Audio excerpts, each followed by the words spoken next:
I guess it just depends on how good The Witcher 3 is. Yeah. Were you insinuating I was going to masturbate to Witcher 3? Oh, yeah, 100%. Yeah, that's probably going to happen.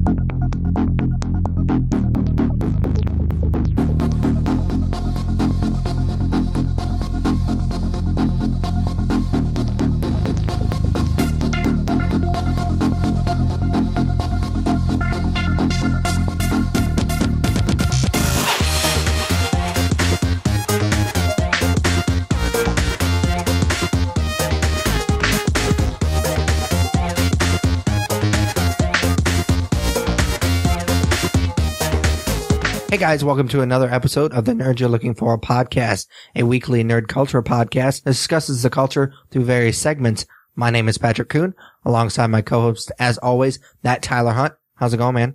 It's going good. It's been a busy week, but this weekend my sister's getting married, so I'm looking forward to that. Yeah, that'll be fun. Yeah, so what have you been up to? Not a whole lot, just working. I finally decided I'm going to break down and get Witcher 3. So I'm really looking forward to that. I'm getting it this weekend. So yeah, I'll be playing that. What made you pull the trigger on that? Well, we talked about it a couple episodes ago about how it's just going to be a huge time suck. I was going to hold off on it just because Elder Scrolls was coming out and I knew that they're similar type of games and I just knew I didn't have the time or the money for both of them with Arkham Knight coming out at the end of the month as well. Well, Elder Scrolls not getting the reviews I thought it was going to get. People are kind of somewhat disappointed. It's getting kind of disappointing reviews so far. And Witcher 3 is the exact opposite. It's getting amazing reviews. And like I said, it's kind of a similar type of game. So I'm just going to go with the one that is getting better reviews because I'm not loyal to either franchise. So I just wanted a different type of game, so I'm going to go with the one that has the better reviews. Yeah, I mean, that makes sense. The one thing that appeals to me with Elder Scrolls is it being multiplayer. Yeah. And Witcher 3 not. But, I mean, whenever it comes down to how you want to spend your money between two games, I think the obvious answer is to go with whatever's getting better reviews, so you're probably making the good choice. Yeah, I'm just going to be turning in the new NBA game that I talked about last week, and then Halo Master Chief Collection, because that game was a waste of money. And hopefully that kind of makes up for most of the money I'm going to spend. Yeah, that's cool, man. Yeah, I'm looking forward to it. My wife's going out of town next week. My birthday's Tuesday, so we're hanging out. And then her and her family are going out of town to Gatlinburg the rest of the week. So that's pretty much all I'm going to be doing next week. I'm sure there's a few other things you're going to be doing. I don't know what you're talking about. Masturbating. That's what I was alluding okay, to. Cool. Yeah, I'll be doing that. I was going to be doing that regardless, to be honest with you. I guess it just depends on how good The Witcher 3 is. Yeah. Were you insinuating I was going to masturbate to Witcher 3? Oh, yeah, 100%. Yeah, that's probably going to happen. Anyways, if this is your first episode, we start off each episode by just kind of checking in with each other. We call it What We're Into. So, Tyler, what are you into this episode? I went and saw a movie the other day. By the name of San Andreas. Yep. Wasn't invited once again. It's because our schedules don't mesh up, man. Sure. Whatever. But this is a movie. It is a movie. Yep. And it's very, very typical. It's a very typical movie. I actually hadn't seen much promotional material for it. I just knew. Do you just not watch TV? I don't have cable. I mean, Yeah. I do everything. I cut the cord whenever me and my wife bought our house last year, and so I used my Apple TV and Netflix and Hulu Plus for everything, and just hadn't seen anything promoting this movie. In fact, I asked one of my buddies if he wanted to go see it. That's not you, because he does not work a weird schedule, and he thought that it was a movie based on Grand Theft Auto San Andreas. So okay. He had apparently not seen much promotional material for it either. But in case you don't know, which I'm sure you do, I'm sure I'm probably the only person on the planet that didn't really know what it was about too much, but it's a disaster movie. It has to deal with earthquakes and the San Andreas Fault, and it stars The Rock. And this movie is like I said, very typical. It's a typical summer popcorn movie. It's also a typical disaster movie. It doesn't really do anything outside of the box or anything exciting. It's just kind of there to fill a void in the summer movie chain of film, I guess. But there's something about it that makes it not suck so much. Like, it's not great, but it doesn't suck. And I think part of that might be because the last two summer blockbuster movies I've seen were Tomorrowland and Poltergeist, which we reviewed our last two episodes, and both weren't very good. So, I was kind of, you take something that's very average and you put it after two things that sucked really bad, and it kind of elevates it a little bit, unfortunately. So if I end up watching this movie again, which I don't know if I will, but if I do, I don't think that it will live up to anything that from the first viewing, just because I hope good movies will come out between now and then. Honestly, the best part of this movie, and I kind of hate to say it was probably The Rock. Oh, really? There's something about it. I mean, he has a certain charisma, and he really goes all in with any role he takes. Like, he's so optimistic about every role he takes in every movie he's in, and everything is just the best ever, and you can tell that he actually kind of believes that a little bit. So, I mean... Maybe he's never seen The Scorpion King? I don't know, but the passion that he puts into it is there, and I don't know, he wasn't so bad in it. There were some definite tropes throughout this movie, especially tropes of disaster movies, and then I don't want to spoil anything. I don't think it's too big of a spoiler, though. We did our top 5 tropes at one time. It was one of our earlier episode. Yeah. And one of my top tropes was I hate where a couple will get divorced and then something traumatic happens. There's, whatever plot point happens in the movie, and somehow they forget that they hate each other and they fall back in love. And that happens with a couple in this movie.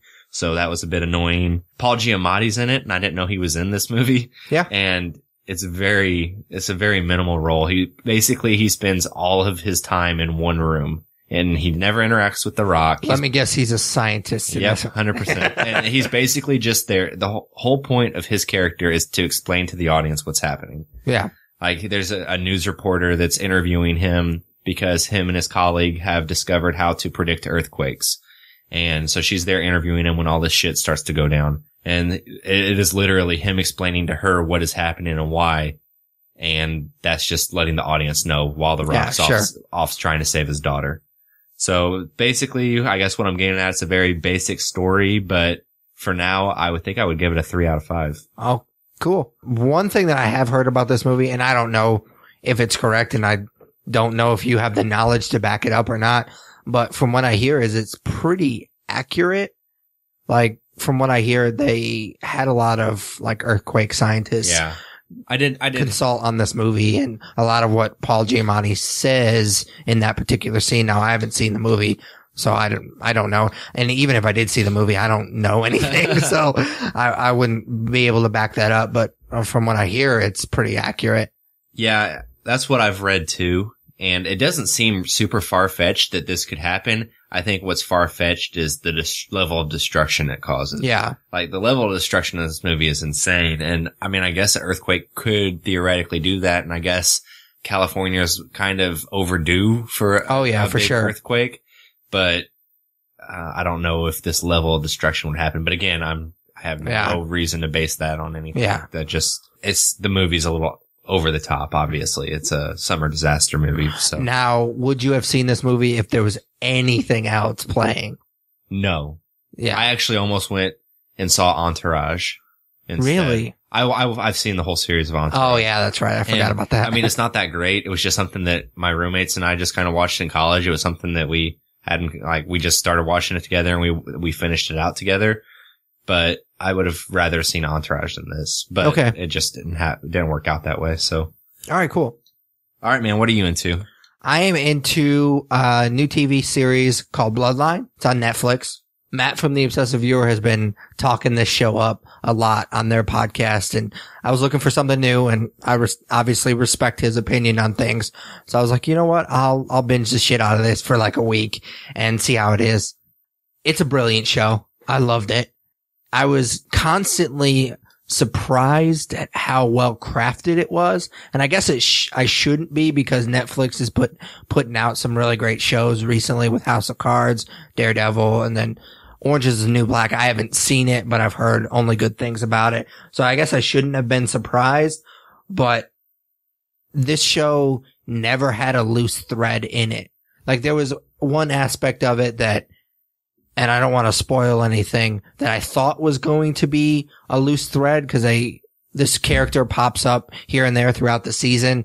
They never really explain it, but there's a bit of a cliffhanger at the last episode that I think this particular character will be big in the second season. I guess you could kind of classify it as a loose thread in the first season, but I think it's going to bridge the gap between the first season and the second season, which I was actually beginning to wonder how they were even going to do the second season, because basically what the show's about, if you don't know anything about it, is it's about this family that lives in Florida, and they own a resort. It's like a little mom and pop resort, literally. Their parents own this resort and built it in their business. And they're the black sheep of the family. Danny comes back home. And I wish I could remember the name of the actor. He's in The Dark Knight Rises. Yeah, I know. He plays the bad guy, like the guy that Bane kills. I can't even think of his name in The Dark Knight Rises. Yeah, I know who you're talking about. Yeah. The guy that owns the construction company. Anyways, he comes back, and for like this pier dedication, I guess they were renaming a pier for this family.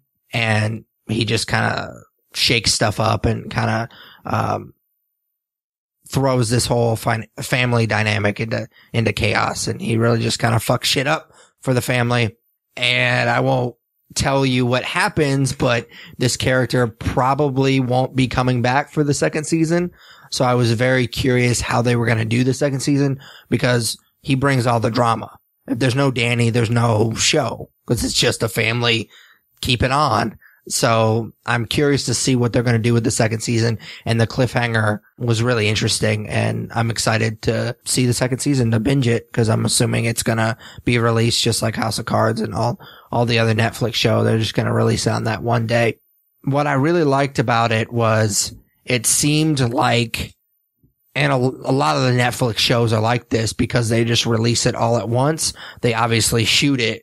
They write it and they shoot it, and everything is done all at once. With network shows, that's not always the case. A lot of times they build up a few episodes, and then they're writing as they're releasing these episodes. So a lot of these shows, they might have a general idea where they're going, but a lot of times they'll write a thread and then nothing will happen with it. Well, this show was so tight, and I think Netflix shows are really, they take advantage of that format, that they're all really tight shows, and they don't have those loose threads in them. And I'm really enjoying this show and just basically all the content that Netflix puts out. And I think obviously in 5 to 10 years, I think network shows are probably going to start following that same format. Obviously they probably won't be releasing them all at once, but I think they're going to start just filming them all together and then releasing it so it's all just one continuous story. That's one thing that I had a real big problem with Gotham, was it just felt like they were just trying everything, seeing if it worked out, and if it didn't, they just completely dropped it. Oh yeah, I hate 22 episode seasons. Oh yeah.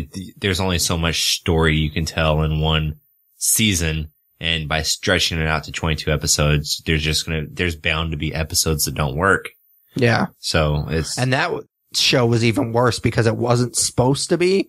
It was like originally supposed to be like 16 episodes, and then like partway through the season they were like, oh no, never mind, it's going to be 22 now. And so that a lot of those storylines got even thinner, and it just, the whole Barbara thing, her character changed like 6 different times through the first season.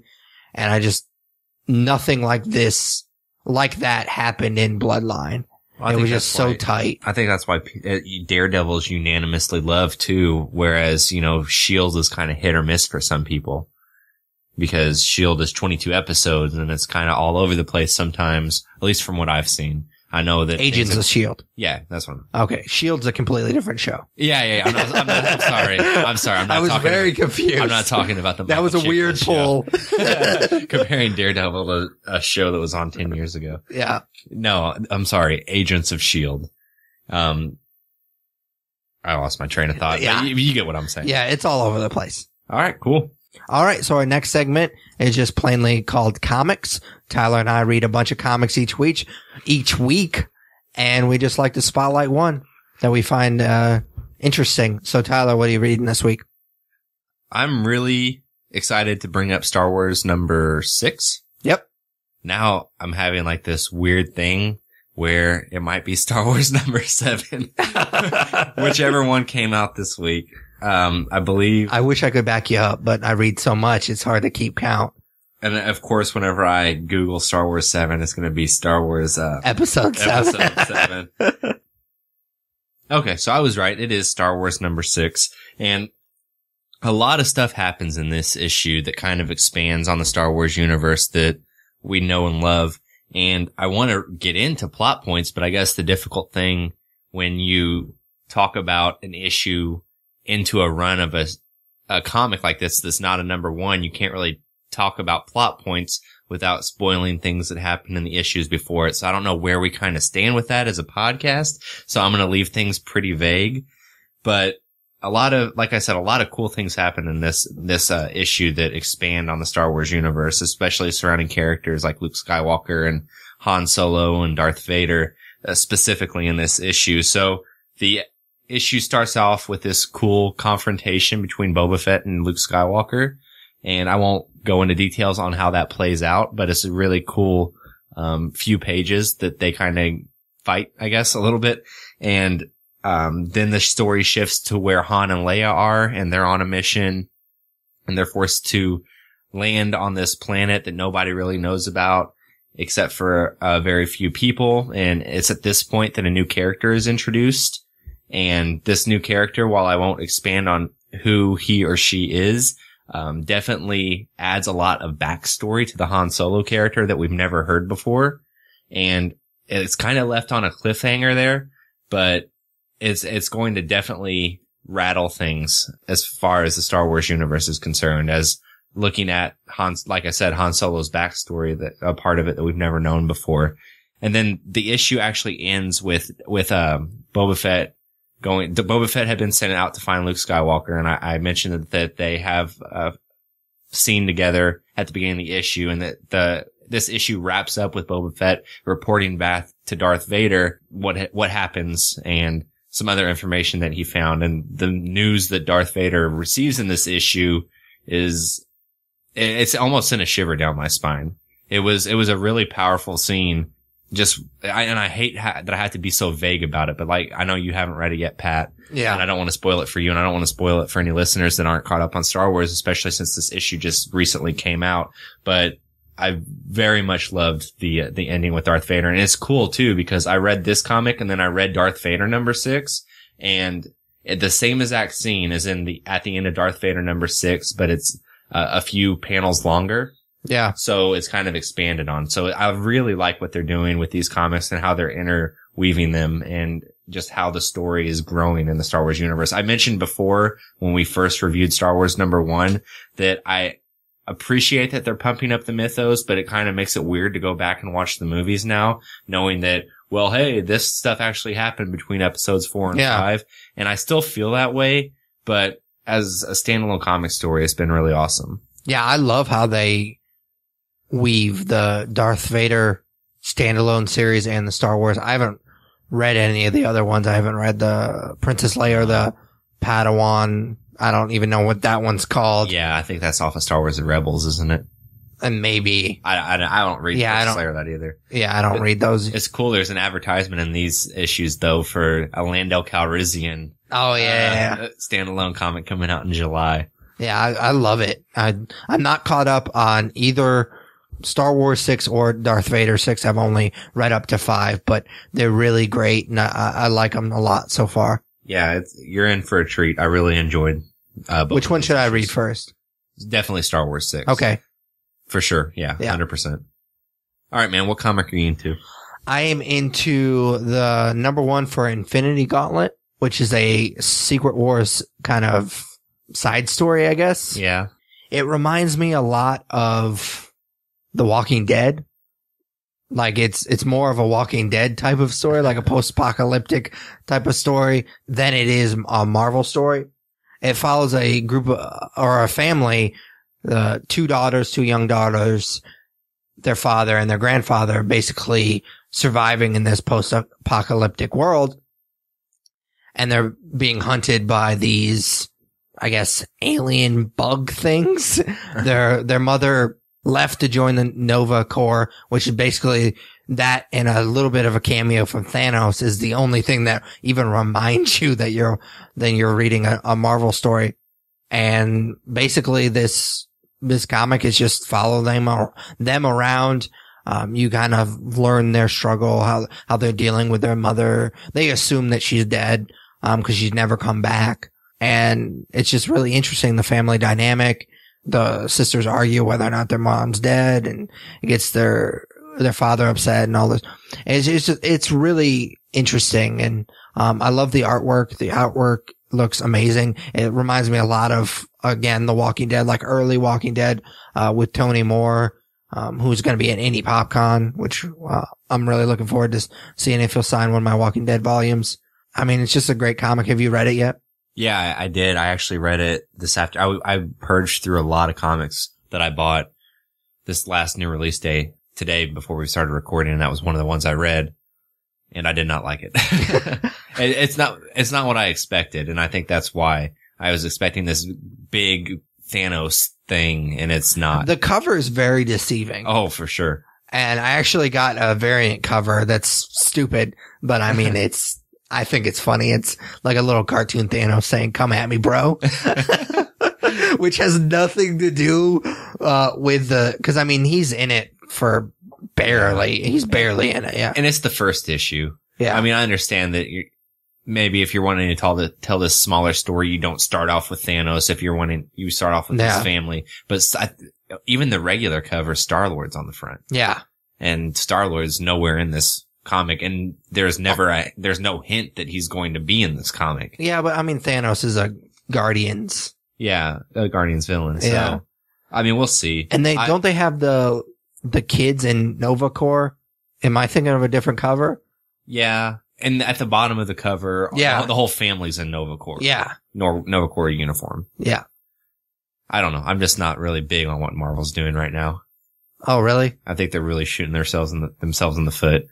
I love it. I really hate Secret Wars, and I hate these tie-ins, and I hate what the Marvel universe is looking like. Tie-in would have been a better word than side story. I hate what the Marvel universe is looking like it's going to be afterwards. I love it. You're wrong. Okay. All right. So you ready to move on to nerd news? Yeah. All right. That's your cue. All right. So every week we take a few minutes to talk about the big stories that broke in the nerd industry, whether that be comics, video games, movies, or TV.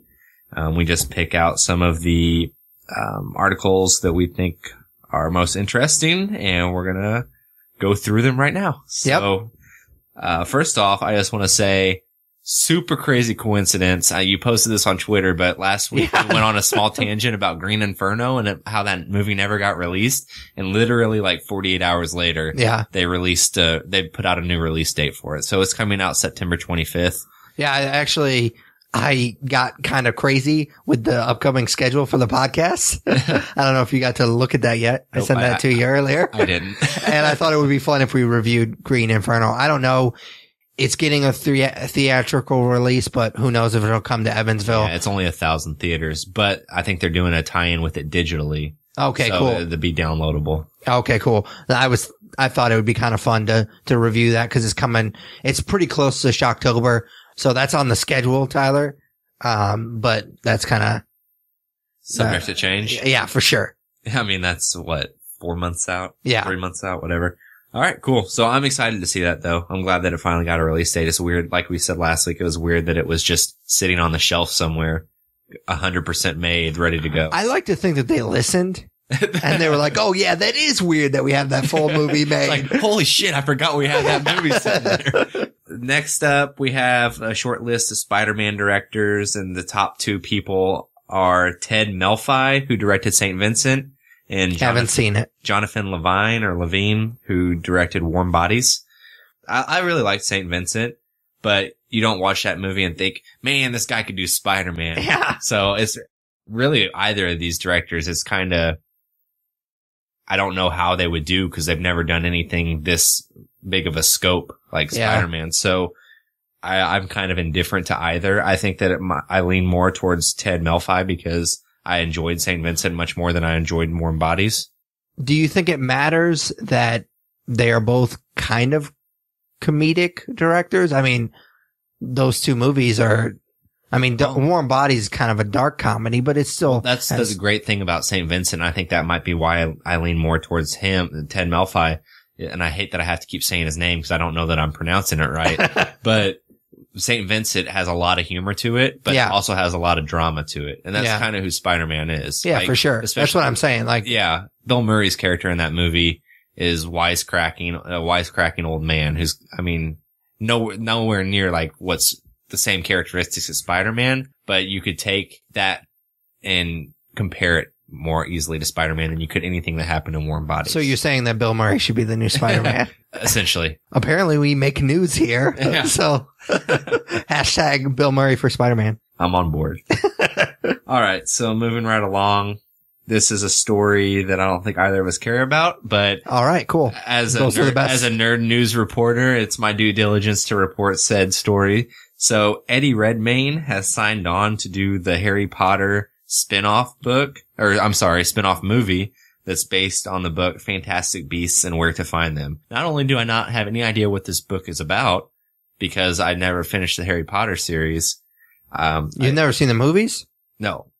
I've seen the first movie and I saw Order of the Phoenix. Yeah. Order of the Rise of the Phoenix is like a Dennis Quaid movie, isn't it? Unless Flight of the Phoenix. There's too many Phoenix movies. No, I've just never been interested. Like, I was the prime age when those books started coming out to love them. And I haven't read a single page of the books. I tried to read the first book when I was in 6th grade and I couldn't do it. I just really didn't enjoy it. I didn't connect with it. So, like I said, I could care less, but Eddie Redmayne's awesome. So, I mean, I'm sure he'll do fine for whatever Harry Potter fans want. I just wish that he was doing something I was interested in because he's such a good actor. Yeah, I've seen every Harry Potter movie and I could care less about this. Is your wife just really into him? I wouldn't say she's really into him, but she wanted to watch all of them for some reason. So I sat down and watched them all with her. I've kind of had an interest to go back and watch them all. They're not bad. It's just not at the top of my to-do list, you know? Like, if I broke my leg or something and I hope I don't get smited and break my leg or something, but you're going to have like a crazy Harry Potter fan come and break your leg just so you'd watch the movies. Yeah. But if like I was laid up for a little bit, like I'd eventually work my way to it. I'm not, there's a couple of them. The one where, I'm so bad with the names that I get them mixed up, but basically it's the one where Gary Oldman plays a pretty big, part in the movie. I really liked that one. I liked the last one because something actually happens. Yeah. That was my main, like you knew the main, like each movie has its drama, but you knew the main bad guy wasn't, that story arc wasn't going to be resolved until the last movie because there wouldn't be a story for the last movie if, it had gotten resolved earlier. So that was kind of, I didn't really like that. Yeah. I was working at a movie theater when Goblet of Fire came out, and I think that's the one where they have like all the games and stuff. Yeah, right? The Tri-Wizard tournament. And that was, honestly, that was pretty cool. Like, I like that one. Like, I didn't see all the movie. I was just a doorman and I would walk in and out, and like the stuff I saw looked pretty cool. So, like I said, I'm not opposed to watching them eventually. It's just not at the top of the list. Yeah. All right, moving right along. So, I've talked about Dice Masters a few times. Yeah, I actually was at Target the other day and I was like, I wonder if they have this. They do. I didn't see it. It was in Louisville. Okay. Yeah. The Target. Is it in the toy section or the cards? Card section. Okay. Yeah. I didn't. They don't have the booster, or they don't have the main pack. They have the booster packs at the Target I'm familiar with, but our local comic book shop carries them. And what's cool is, so they have all sorts of different types of Dice Masters. They have Uncanny X-Men, Avengers vs. X-Men, Justice League, Dungeons and Dragons, Yu-Gi-Oh, and all of them can intertwine, which is pretty cool. There's also this thing called HeroClix, and I've never talked about it on the podcast before, but I know the board game aficionados out there know all about it. And it's this game that you have these small figures and you move around on a board. And I've only played it a few times, but each character has a click at the bottom of it, and it's really super hard to explain, so I'm going to stop right there. But it's just like a similar board game. And, there's Avengers and The Hobbit and just all sorts of different marketable characters. Sure. Franchise. Yeah. Yeah. Thank you. Franchise that you can use to play. And what's cool about these two things is they just announced this week that I was waiting for the news story. I kind of had to explain it first, but Teenage Mutant Ninja Turtles is getting versions of each of these. Very cool. So I didn't really enjoy HeroClix that much, so that doesn't really interest me, but I think it's super cool that they're going to have Dice Masters Teenage Mutant Ninja Turtles. It's just Teenage Mutant Ninja Turtles has everything that marketing wise, and it's really awesome. Is it the new movie or is it? From what I understand, it's just like, I don't want to say comic, but it's like, just basic turtles. Okay. That'd be cool. Yeah. So I'm really looking forward to it. And I know we had discussed you learning how to play eventually. So that'd be probably a good jumping on point would be. Yeah, for sure. And I know you love like TMNT. All right. So moving right along. This is a small news story, but I thought it was kind of a cool story also. James Gunn announced this week that he had finished the first draft of Guardians of the Galaxy 2. Not that big of a deal, but I guess Chris Pratt has read the first draft and he said that it brought a tear to his eye. Yeah. What else is he going to say? Yeah. But the few things that James Gunn said about it really I never lost faith in it, but it definitely confirms the faith I have in this movie. He said he's not introducing a bunch of new characters, which I think is smart because sequels tend to overdo things. Yeah, for sure. And I don't know. I'm just really looking forward to it, and I really trust James Gunn, especially after the first one. So I'm really happy that Chris Pratt loves it, and he loves it. And, Chris Pratt is finding a lot of success right now, and he's really super excited to continue telling Star-Lord's story. Yeah. So I like that a lot. Yeah, I really like, and I think I posted this today on Twitter. There was another article about how he actually took a new character out of the script. Like he wrote, a draft of it, and then he decided it was too cluttered. It was too busy is probably a better word for it. And he took out a new character, and he thinks it's much better. It's a tighter script. So I'm definitely, happy about that. Cause like you said, sequels kind of tend to overdo it. And if he's happy that it's a tight story, I'm sure I'll be happy as well. Yep. I agree. Okay. Moving along. James Wan is going to direct Aquaman. Okay. So DC needs to get this shit together, man. He just recently directed Furious 7, but he's also directed a bunch of horror movies, actually. Saw, the Insidious movies, except for the third one. He didn't direct that one. He directed The Conjuring, but I guess he kind of dipped his toes with Furious 7 and big blockbuster movies, and now he's moving on to Aquaman. Okay. Which I think he's a good director. I have zero interest in the Fast and Furious movies, but Saw is one of my favorite horror movies of all time, and I love The Conjuring, so I think that he's a good director, so we'll see. Yeah, I believe he did the first paintball episode of Community. Oh, really? As well. I could be wrong on that, and I apologize, but I'm pretty sure that he did that as well. So, I mean, he certainly has talent, but he just doesn't do movies that I'm always interested in. I liked the Saw movies. They were all right. And then The Conjuring was good. I didn't like it as much as everybody else did, but I mean, it was decent. But I just don't care about Aquaman. Yeah. I just don't think that Warner Brothers is doing it the right way with the DC movies. I just don't. I'm much more optimistic than you. I'm not Marveled out. Like, I love Marvel just as much as anybody else, but I don't want I read an article or something, and it's like, where's the humor in these movies? It's like, I don't want fucking humor in my Batman movie. I don't want Batman 66. I want my Batman to be brooding and want to shove kryptonite up Superman's ass. So I'm cautiously optimistic. I'm pretty sure that movie's out there somewhere. Am I biting at the chomp for an Aquaman movie? Like, no, I don't give a shit about Aquaman, but they're taking these characters that nobody really cares about, and they're putting a new spin on it with Aquaman, and I'm curious to see what they do. I mean, that's kind of what Marvel did with Guardians of the Galaxy, and it was huge. I don't think Aquaman is going to be anywhere near as huge as Guardians of the Galaxy. He's kind of become a punchline of DC, but, Jeff Johns was able to create a really popular comic run whenever the New 52 launched with the character, and, I mean, we'll see what they do. I don't know what kind of faith I have in James Wan, but he's done some good stuff, so we'll see how he does, I guess. All right.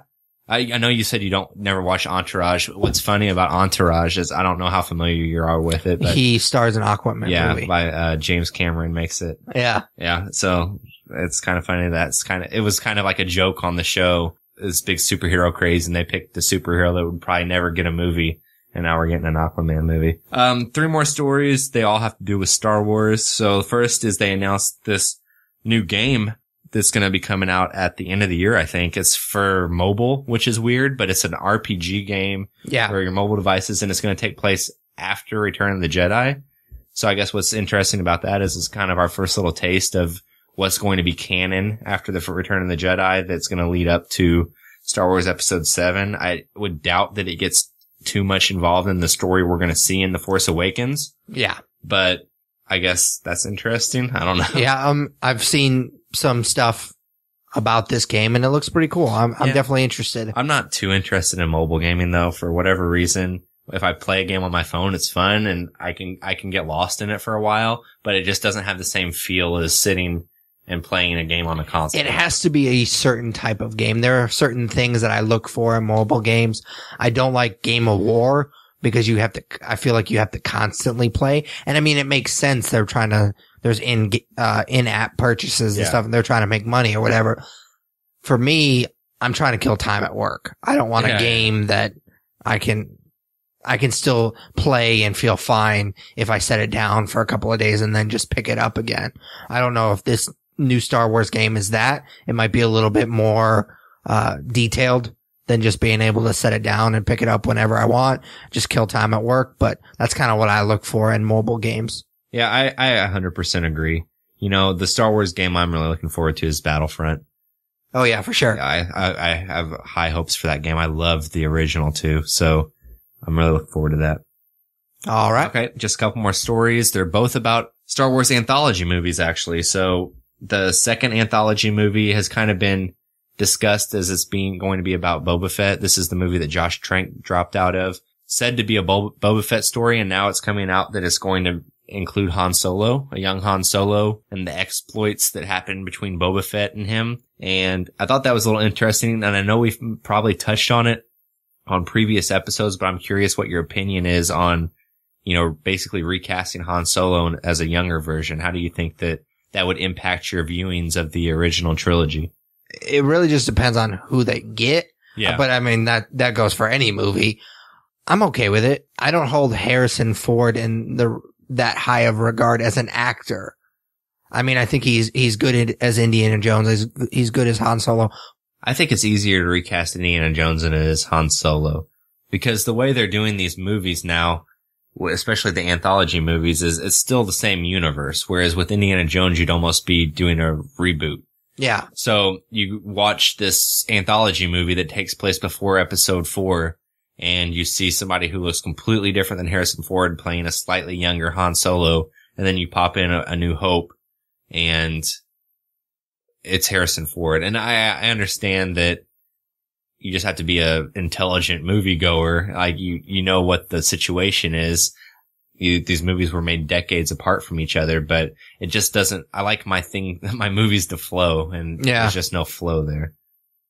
I can see that. Maybe it's nitpicky, but I mean, I'm going to see the shit out of this movie out of the way. So, and then the next, little bit of info I thought was pretty interesting. So the anthology movie after this one, they're talking about doing a trilogy, like a trilogy of anthology movies, all concerning Obi-Wan Kenobi and what happens with him between episodes 3 and 4, which is the time period in the Star Wars universe that I'm most curious about, that I've always had the most interest in.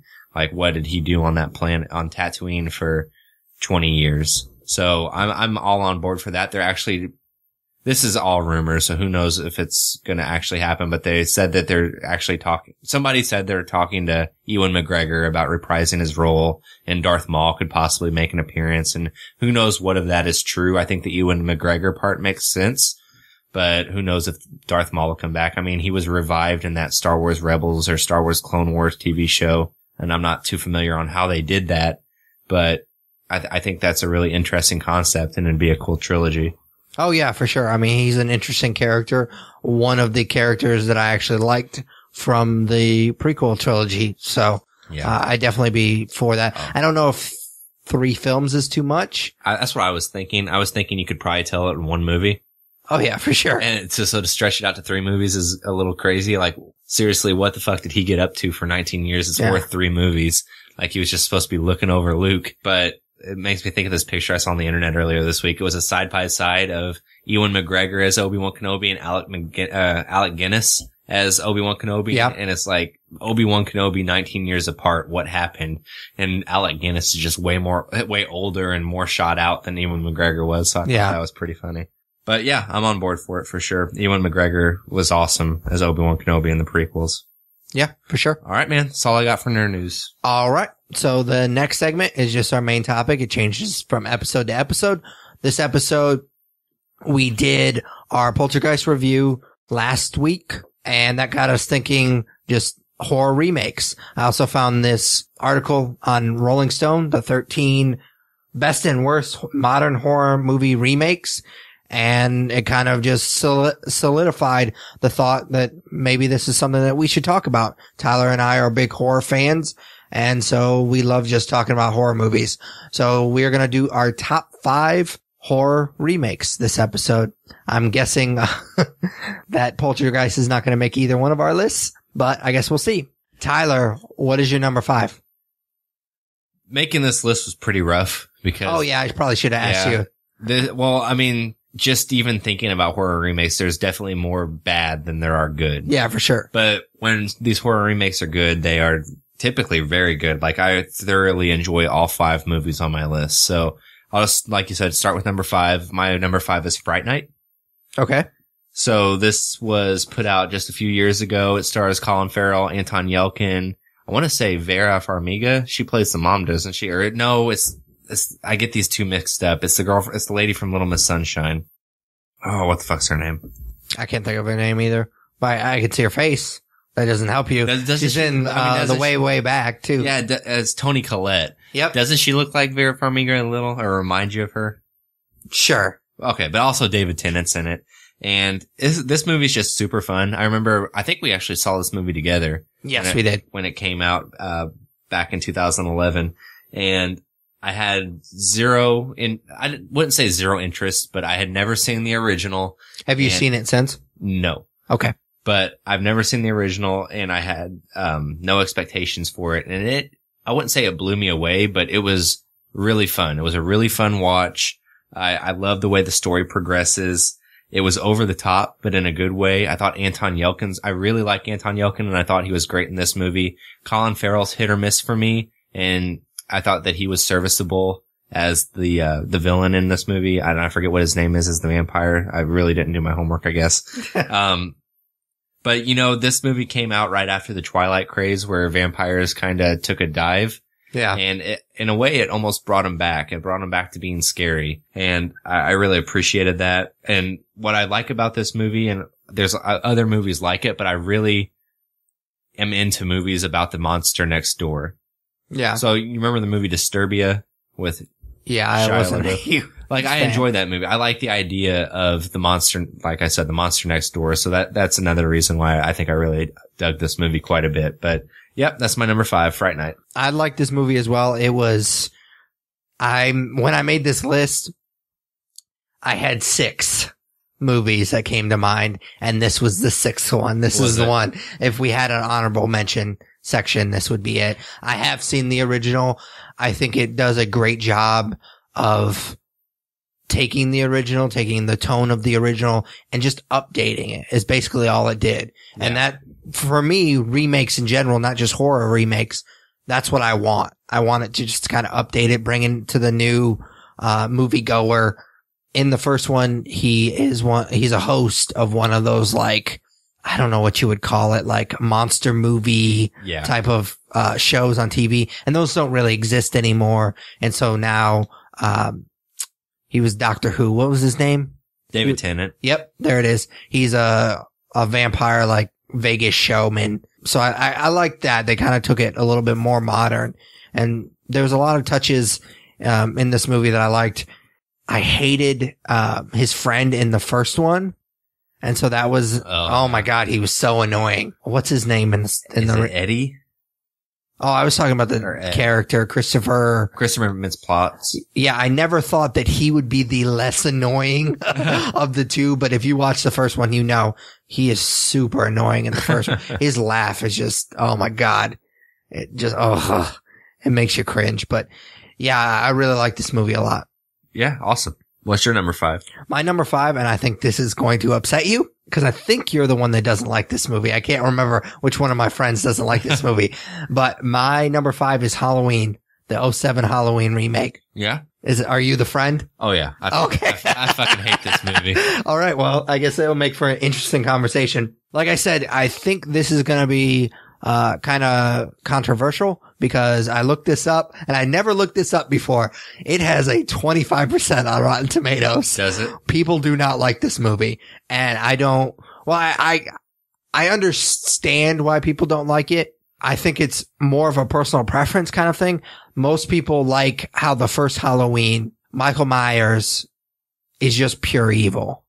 And in this remake, they give him a reason why he kills people. Not that you can justify killing a bunch of people, but at least they kind of give him a troubled background and you understand why he does the things that he does. That doesn't bother me so much, but I think it enraged other people. Is that why you don't like this movie, Tyler? No.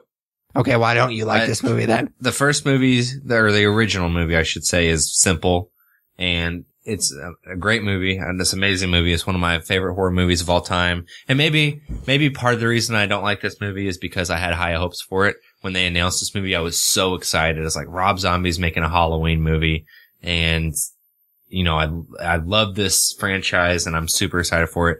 And it's just, he muddled it. It's a super muddled movie. There's a bunch of backstory that's not necessary. You look like you have something to say. Yes, I somewhat agree with you because my next point was the hospital scenes really slow this movie down because you get a little bit of backstory. He goes on that killing spree, kills his family. And I think that's where you should see him back as grown-up Michael Myers, but you go through like 20 minutes of him in the hospital and that shit's really boring. Yeah. Like I said, it's just a really muddled version and a lot of it could have been done without. The more I think about it, the more I don't even like Rob Zombie as a filmmaker.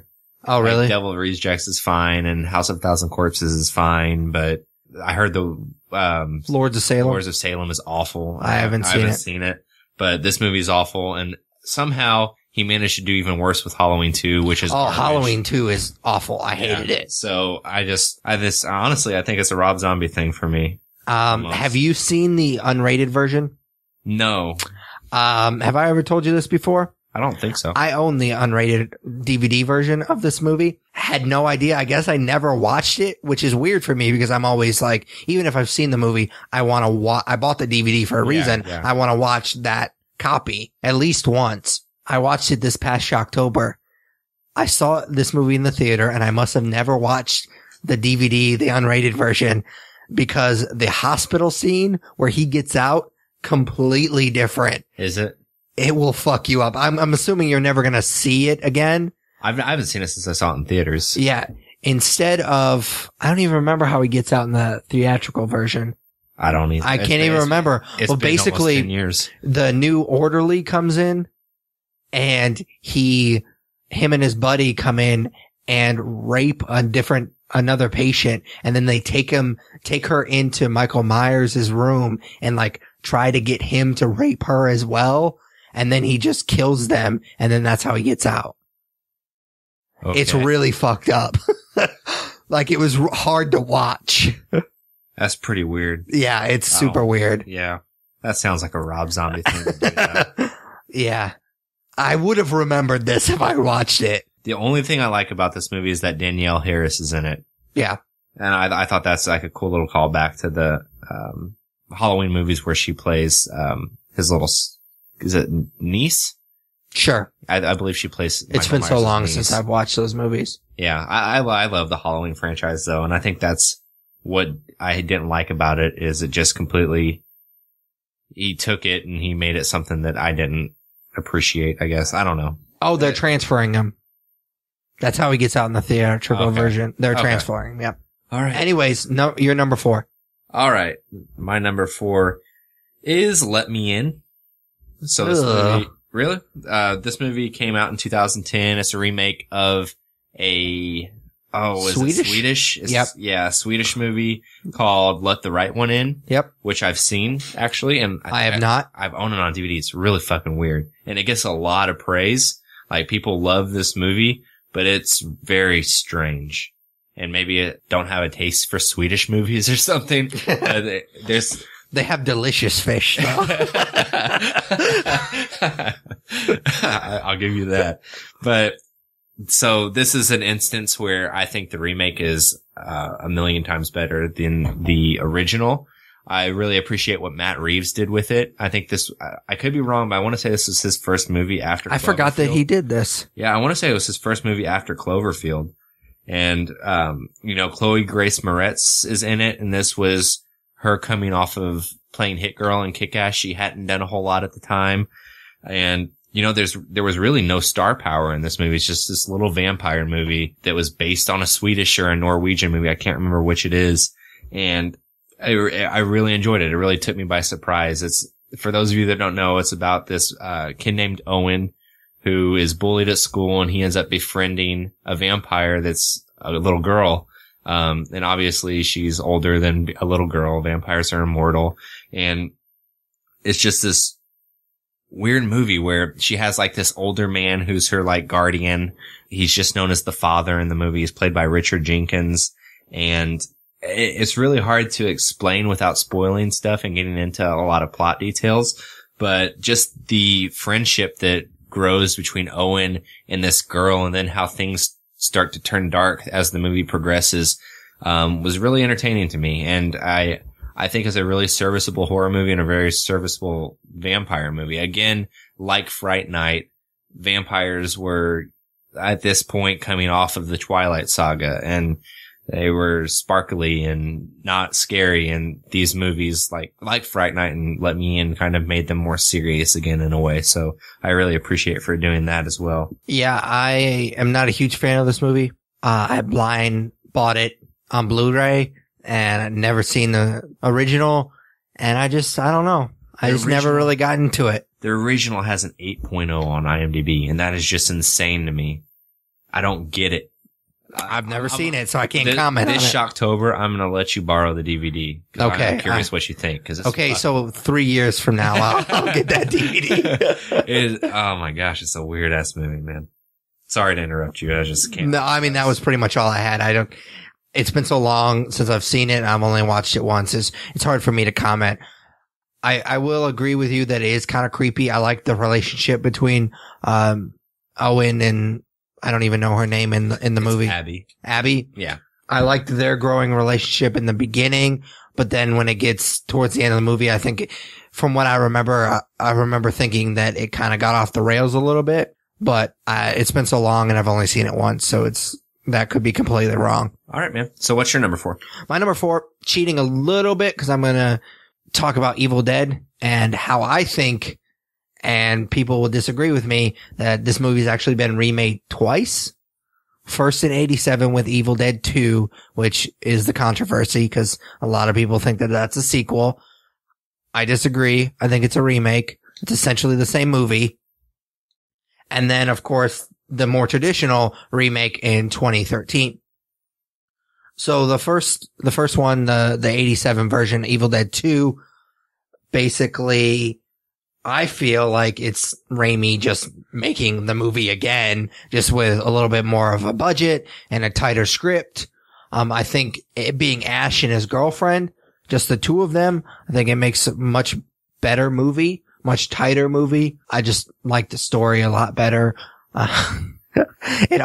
Every time I talk about this movie, I think of the whole Jack Black High Fidelity thing where they're talking about it. It's hilarious.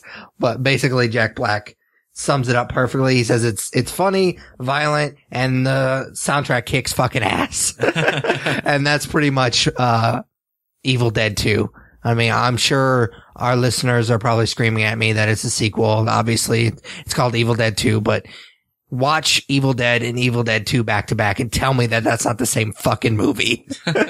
So the 2013 version is just a traditional remake. What I thought was interesting about this movie is the Evil Dead franchise, Evil Dead 2, and then Army of Darkness are horror movies, but they are much more comedic horror movies. They kind of slide that scale, and they're a little bit more of a comedy than a horror movie as far as I'm concerned. The Evil Dead 2013 remake is much more of a horror movie. They're trying to be much more gory and graphic and kind of scary. I don't think it's really not scary, but, they're trying to be much more of a horror movie. There are some comedic nods to the first movies. The scene that jumps off to me is where she's in the woods and she has those vines, crawling all over her, and one goes up her vagina.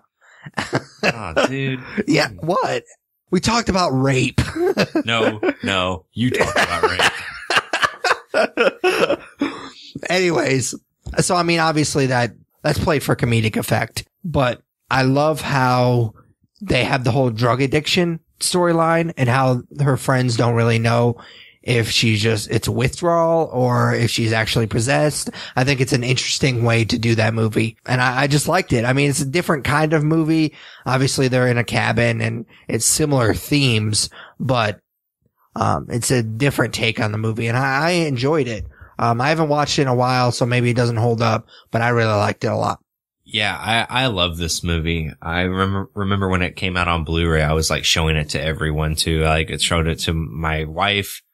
She was my girlfriend at the time, showing it to my other buddies. I wanted everyone to see it because I thought it was such a serviceable horror movie. I think we saw it together in theaters. Yep. I remember there were a few scenes where I was genuinely, scared. Yeah. Which, it takes a lot for a horror movie to do that to me, to actually kind of get me on the edge of my seat and anxious about what's going to happen next.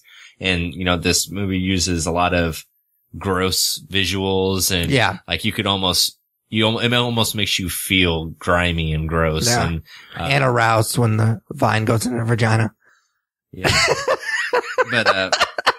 But definitely a movie that I appreciate and like. It's actually my number 2.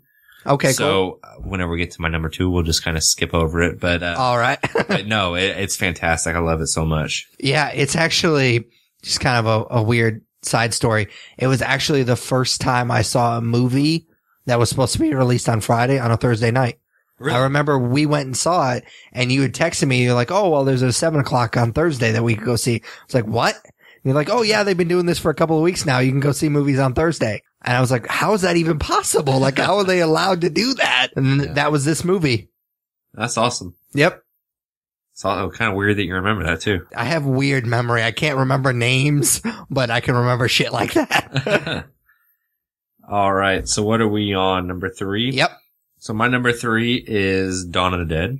All right. That works out. Is that your number 3? Yep. Oh, awesome. So this movie was released in 2004, directed by Zack Snyder and written by James Gunn. Both individuals that are knee deep in superhero shit right now. Yeah. But this is one better than the other.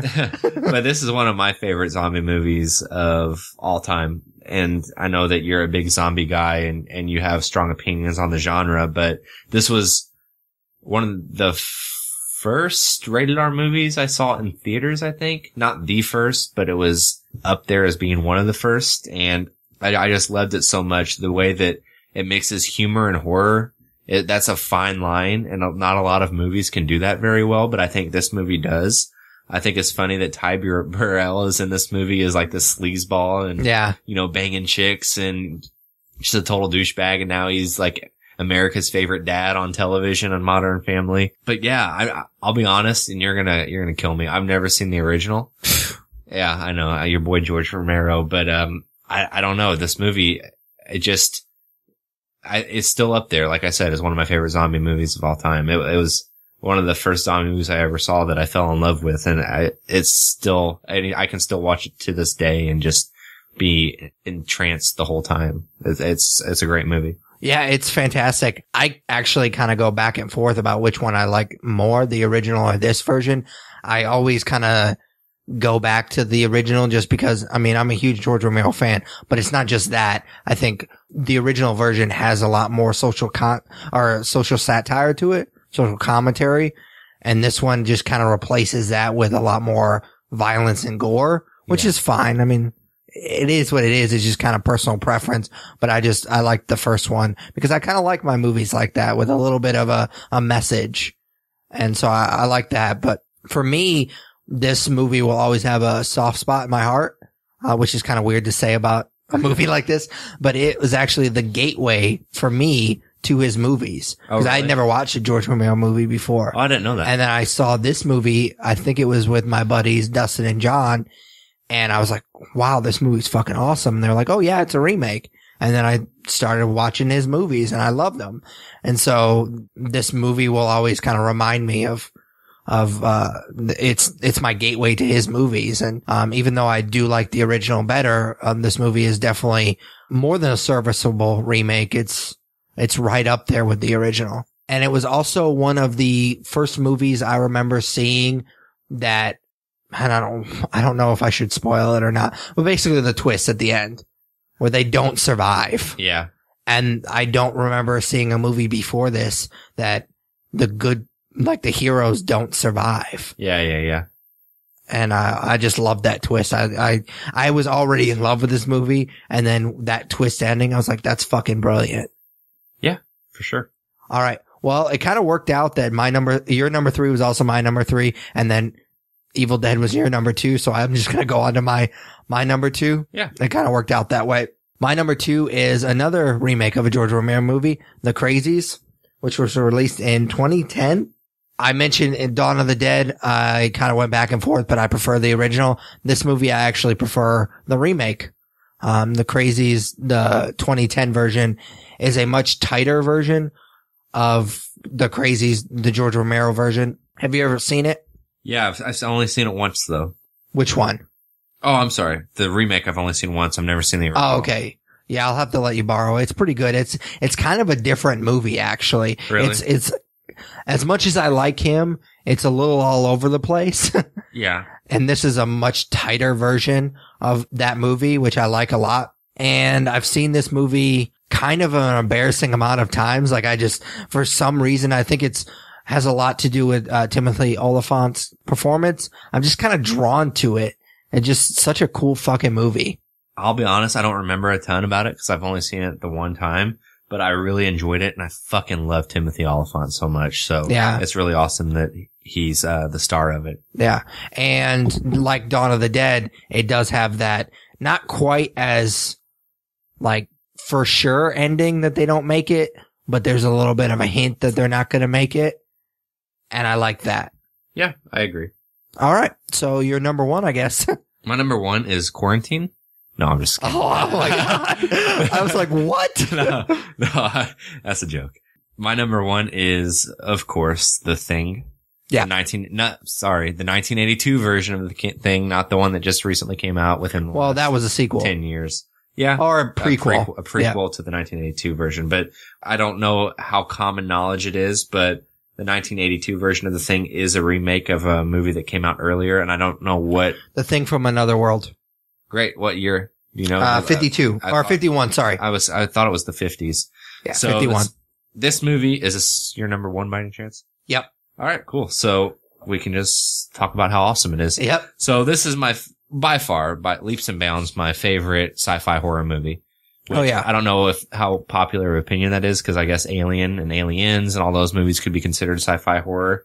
But for me, it's The Thing. I love the mystery involved with this movie, and not knowing who's an alien and who's still human. The special effects are amazing and practical and scary. Even to this day, John Carpenter is he's a mastermind, and the cast is great. Kurt Russell's awesome in it. It's just a thrilling watch, and I watch it every year. It's so much fun. Yeah. I mean, no offense to Halloween, but this is actually my favorite horror movie of all time. Oh, that's awesome. And that's not even like, I don't even say that's a, debatable. Yeah. Well, I don't know what this is. It's not controversial. Yeah. It's not a controversial opinion. The Halloween movies and the Alien franchise, I love them both, but I mean, it's just a perfect horror movie. And I loved how it's not just about the monster, it's the paranoia between the group. Oh, for sure. That group dynamic is what really makes this movie what it is. I love it so much. The prequel was super disappointing. You saw the prequel before you saw the 1982 version, didn't you? And I remember you telling me how awesome the Thing was, the 82 version. And I saw the prequel and I was pretty disappointed with it then. And you're like, oh, watch the original. Watch the 82 version, which I guess isn't the original, but anyways, watch that one. You'll appreciate it even more. I actually disliked the prequel more now that I saw the 82 version because they gave them such great material to work with and they just shit the bed with it. No, I agree. And I haven't seen that movie since we saw it in theaters, but you could have told this whole different story. Oh, I've watched it since then. About the is it the Norwegian camp? Yep. That it comes from and that they stumble across and you just make the same exact movie. Yeah. It's just, I don't know why they did it like that. I love that first shot of the movie. Just kind of gets you in the mood with the dog and the creepy music in the background. And you don't know what's going on. They don't know what's going on. It sets such an awesome tone for the movie. Oh yeah, for sure. Yep. And so this actually is one of my favorite movies of all time. It definitely would crack my top 10 if I were to make that list, which I think we actually are later this year. So. Are we? Yeah, it's part of the schedule, man. You didn't read the schedule. Apparently I don't have any input on the schedule. All right. So, I mean, that's it for our top 10, or I almost said top 10, top 5, horror remakes of all time. Awesome. All right. So our last segment, we usually do nerd favorite, but since we just talked about our favorite horror remakes, I figured we would do it a little bit different this episode and do our nerd least favorite. So we're going to talk about our least favorite horror remake. So Tyler, I'll let you go ahead. Well, actually, you know what? We do the nerd favorite where the person that suggests it is the one that gets to go first. It's like it's my first episode. So I'm actually going to go first and it's pretty easy for me. It's Psycho. That's one of my favorite horror movies. The original, obviously. It's so well crafted and it's not necessarily the story isn't what makes it scary. It's the performances and it's Hitchcock and just the way it's paced and the soundtrack is great. And then I think it was Gus Van Sant that did the remake with Vince Vaughn. Yeah, it is. It's just shot by shot the exact same movie. And it's just, why? It wasn't a movie that needed to be remade at all. It's just so disappointing. They couldn't capture that same tone and feel because as much as I think Gus Van Sant is a good director, he's not Hitchcock. So you couldn't bring that same creepy tone to it. So yeah, I've never seen the remake because I've heard how terrible it is. Yeah, I mean, I think in a vacuum, it's a decent movie, but because you're remaking one of the horror greats, it just doesn't stack up. I mean, you see Anne Heche's butthole in it though, so. You do. You really do. Which was one of the founding pillars of one of our favorite podcasts, Hollywood Babylon. Yep. Oh man, that's so funny that you see her butthole in that. Not a lot of movies you see actresses' buttholes, but I want you to stop saying buttholes. Kind of how I wanted you to stop saying rape. Anyways, so what's your nerd least favorite? So my nerd least favorite remake is horror remake. That is My Bloody Valentine 3D. Oh, I didn't think this movie was that bad. Fuck this movie. And maybe the reason I say fuck this movie is because when I saw it, it was on DVD and I had to use red and blue 3D glasses and I was dating a bitch at the time and that's who I watched it with. But maybe all these things came together and made for a very poor movie going, or not even movie going experience, a movie watching experience. But I would like to think that it's also the terrible acting. The guy from Supernatural's in this movie, isn't it? I don't know. I'm pretty sure. I've only seen it the one time and I fucking hated it so much. And it was really the acting. The acting was horrendous. The 3D was horrendous. It was just a cheap money grab and it wasn't scary. It wasn't interesting. It wasn't entertaining. It was just a big pile of shit. So fuck this movie. That's my least favorite. This movie was actually, the former topic for, one of my nerd origins. I talked about this movie. Did you? Yeah. Was it your first 3D movie? It was. Yeah, it was, wasn't it? Yep. Yeah, sorry to shit on your nerd origin, but. No, it's fine. I think I even said that the movie's not that good. I remember having a lot of fun watching it though, because we knew it wasn't going to be that good and we wanted to see what this 3D thing was about. And so that's why we went.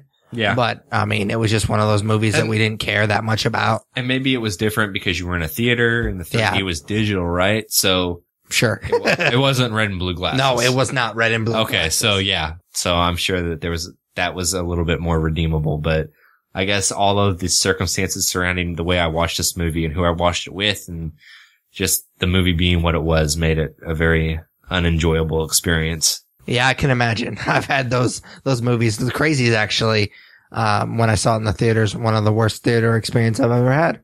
Really? Because of the person you were with or because? No, it was just these kids were being stupid. I think I've talked about it before on the podcast. Maybe.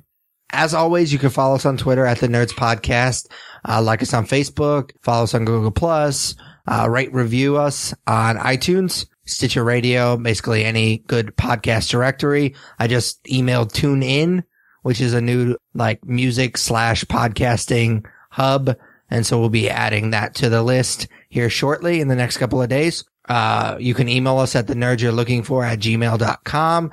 Come check us out at Indie PopCon coming up here in a few weeks. We're really excited about that. So, definitely check us out there. What else? Oh, podcast of the month, podcastland.com. I can't think of anything else. Is there anything else, Tyler? I don't think so, man. All right. For Patrick Kuhn, Tyler Hunt. we are the nerds you're looking for. Take it easy, guys. See you guys.